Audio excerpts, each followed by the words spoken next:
All right, so let's start at the beginning with strategy. Of course, what I know from talking to lots and lots of business owners, and lots of those business owners are our clients and become my friends, is every group, every individual really needs to have some sort of strategy on how they're going to improve themselves. You know, without this desire to improve, that's at the point, you could say, an organisation or an individual starts to die. So every person that runs an organisation, it's like, you know, they started off minimally with some dream. How big or small it is, they start off with a dream. And that dream needs to have some sort of strategy attached to it. It needs to have some little plan, but minimally it just needs to have a direction on where we're going to go. And now with strategy, you know, I remember when I started in business, I bought this CD and it cost me like $400, and you put it in and you answer all these questions, and I got halfway through the process, which took me about like 2 days, and it started printing out like a couple of hundred pages of my responses. And I realized after I sort of put it down and picked it up and put it down and picked it up that like this is too complicated. And strategy, I've found from experience and with working with others, is actually quite simple. It's firstly, you know, it's something that's created. It's sort of a bit of a dream. It's a desire from the board or the founder for something to occur on a broad scale in the organisation. It gets documented, preferably. It doesn't have to be. It can be something that can be talked about every day, but, you know, document the strategy, and then, you know, the more others know it and understand it, the more likely it is to come true. The strategy is part of your dream. You have a dream of where you want to take your business. You have a dream of how you want your staff to be. You have all these different dreams, different goals. The strategy is the step-by-step how you'll get there over a longer period of time. It needs to be simple. It needs to be documented, and it really doesn't need to be long. It only needs to be a couple of paragraphs that if anyone reads it, they go, okay, I see where you're going. They should read it and they know, do you want to expand a lot? Do you want to get into new countries? Do you want to improve your margin? It's like it's the overriding statement that everything else will align behind.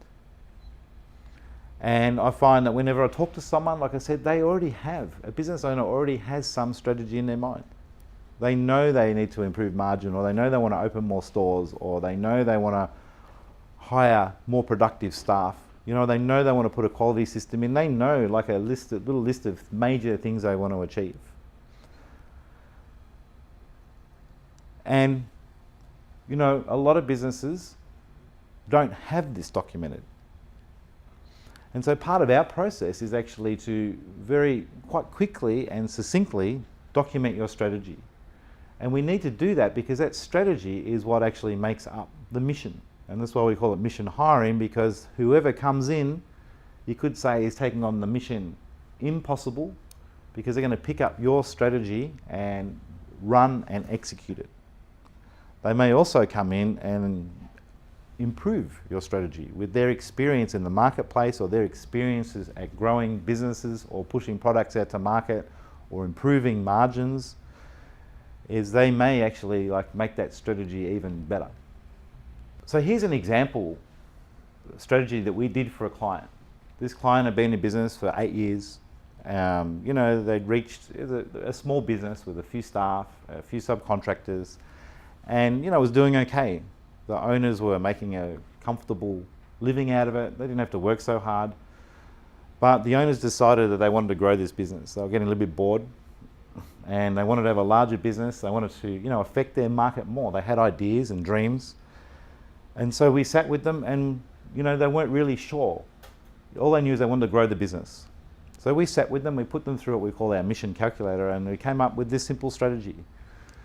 And basically their objective for this financial year we're sitting in, 2016, was to increase sales, improve the gross margin, and of course they want to lower overheads.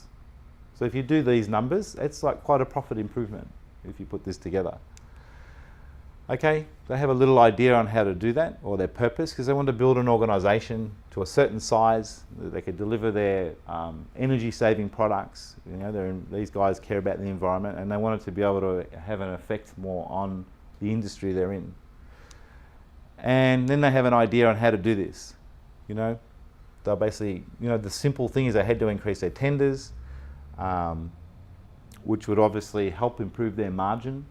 So if you want to grow sales, you need more tenders. If you want to improve your margin, you need to put more tenders out there so you can say no to the lower margin, but you can actually pick up the higher margin tenders. And of course, they had to be able to purchase better as well. Also, they looked at ideas on how to purchase better, which was, using their fulfillment center in China to see if that could help them out. And these were their ideas. So a year later, it's like, they get a general manager, comes in, and this person can actually deliver this result. It's actually, we checked up today and they delivered the result nearly exactly. What's interesting is these percentages came in nearly exactly, but their actual strategic plan changed slightly along the way on different ways to do it. But focusing on the numbers and focusing on what they needed to do and having someone that could focus on it there now that really wasn't in the business before made all the difference. And they're well on track to reaching their longer term strategy. But if we look at this, it's simple. It's like this can be, it's squashed down even further, and you could say the mission really is this part up here. And this is a pretty conservative mission, because I think they actually pretty much exceeded this. This they met exactly, and overheads are moving in the right direction. But for the general manager, when he comes in or she comes in, it's like this top line is what they're going to achieve or exceed. The rest of it is actually up for grabs and can be altered to suit the situation and also suit the skill set of that particular person that comes in. All right, so if we look at how strategy is executed, so if we look in the usual way that I've seen people build their businesses from the ground up, is they'll start off, is obviously someone has to start the business, or a group of people if there's partnerships or shareholders involved. They'll start the business, and then normally the first people they hire is some people to actually do the work. So let's just use a very simple example. It's a plumbing company, and a plumber usually starts the business, and he works very hard and he picks up some jobs, and because his jobs are so good, he gets more jobs. And then, at night he does his bookkeeping, or he gets his wife to do his bookkeeping, or a friend, but they're just hanging in there and just building revenue. And as that revenue builds and more projects or services are won for the company, then they start to take on production personnel. And so the founder moves from actually doing the production and moves to now running others to do the production, usually while they're doing it themselves as well. And then the business grows more, and so they feel, well, maybe I should take on a salesperson, because normally the founder, he started as a salesperson and delivering, but now he's also going to sell. So now he wants to stop selling, and now he gets a salesperson. And then now, as the business grows more and there's more paperwork, he decides, I need someone to take care of the paperwork. And then it keeps growing, and so, perhaps now there's a founder, there's 4 or 5 production staff, there's a salesperson, and now there's an admin person, but now he's not running these production guys so well because he's so busy. So now he gets one of these guys and promotes them to become production manager, or hires them, and now can hire more plumbers. And this would be a pretty standard way that organisations grow. And from my experience, and depending a bit on the industry, it's like when you get to this sort of structure, it's normally about the 3-year mark. But there's another way to do it. So from my experience, normally an organisation gets to this, they go through their first 3 years, and they get to the point where they've pretty much got someone working on sales, someone working in admin, they've got a collection of delivery staff and a production manager and the owner. But there's another way it can be done. Instead of the first hiring, which is usually another production person, you could actually, as a first hiring, hire a general manager. This is how early an organisation could hire a general manager. Because now the plumber, the founder, the guy that started this business, he's actually gone out and he's got himself so busy, usually quite quickly, usually within a few months, a plumber can get very busy and deliver great work. And now the usual plumber, when he starts to employ other plumbers, he just sells them out at the same rate that he's been working at. and then it doesn't leave much profit because he's got to pay them now to do the work that he was used to collect all the money for.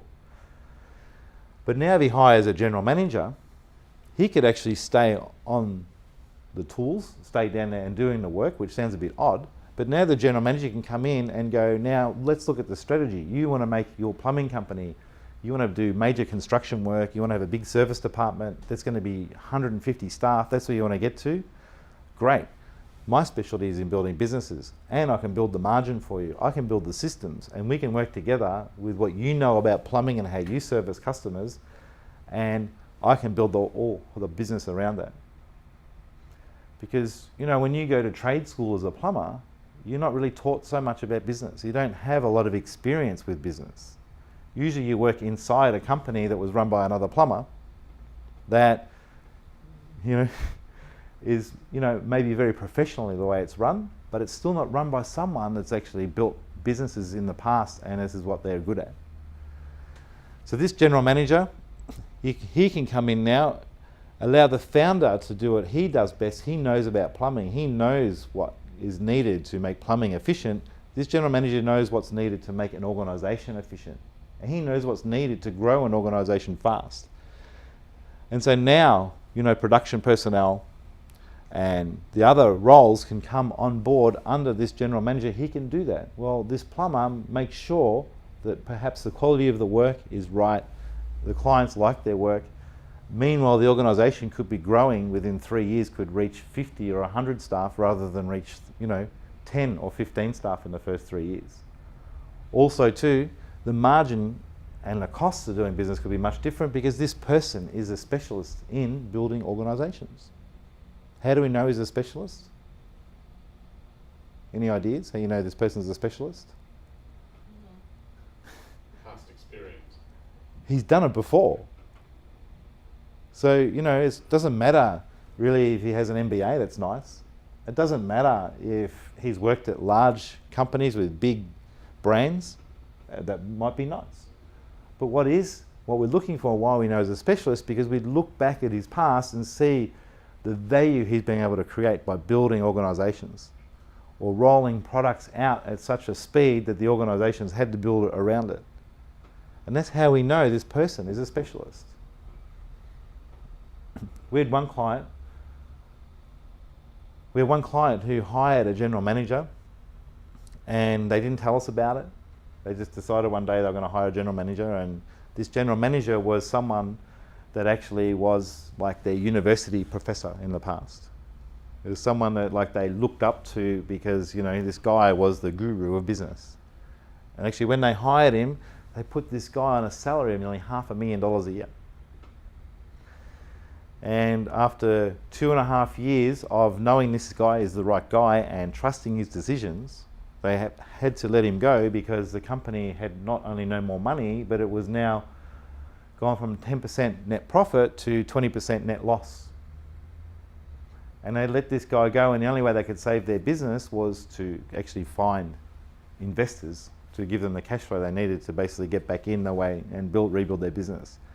So the fact that someone has nice credentials, if those credentials aren't actually like the person building the business, it's not going to be the right person. And this is what makes our system so special, because we know how to find these people and we know which ones can do the jobs and which ones can't, or which ones can do the jobs and which ones we can't be so sure if they can do them. And we can even be very sure of the ones that are going to come in and actually destroy or head your business towards destruction.